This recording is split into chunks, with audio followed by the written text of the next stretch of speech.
tatizo kama hayo.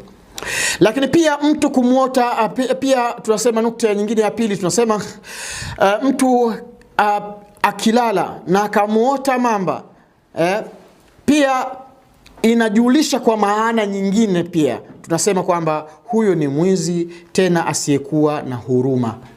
Kumuota mamba, fasiri nyingine, maana yake huyo ni mwizi, tena ni mwizi ambaye asiyekuwa na huruma. Maana yake ataingia ndani, atachukua kila kitu, mpaka sindano ataondoka nayo. Kwa hiyo tunasema ya kwamba mtu anapolala kisha akamuota mamba, basi hapa pia kuna maana nyingine tena. Maana yake ni tajiri mdhulumati, tena tajiri mwenyewe muhuni. Ndiyo maana ya mamba.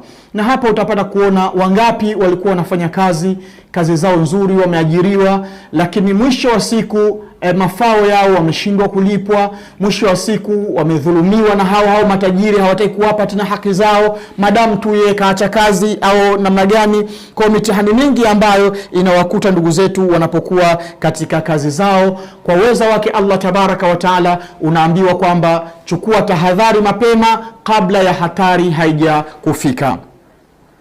Lakini pia ama nukta nyingine ya 4 katika uotaji wa mamba na vipengele vyake, tunasema mtu atakapolala kisha kaota usingizini kuwa mamba kamng'ata, na yule mamba alipomng'ata akaanza kumburura yule mtu ambaye aliyeng'atwa na mamba yule akamburura mtu huyo mpaka kumpeleka katika maji, na akamuua huko katika maji yale, akamfanya ndio chakula chake na kadhalika.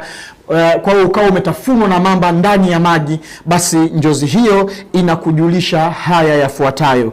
Maana yake utaingia ndani ya mikono ya askari, atakupokonya mali yako na atakuua.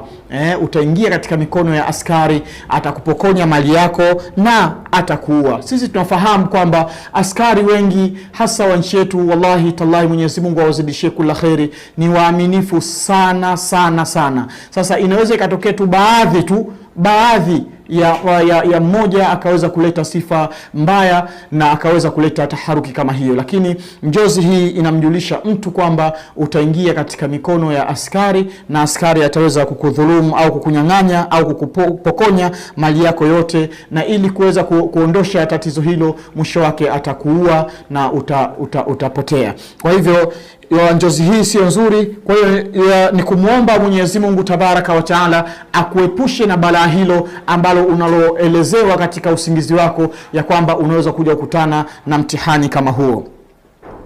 Lakini ama nukta nyingine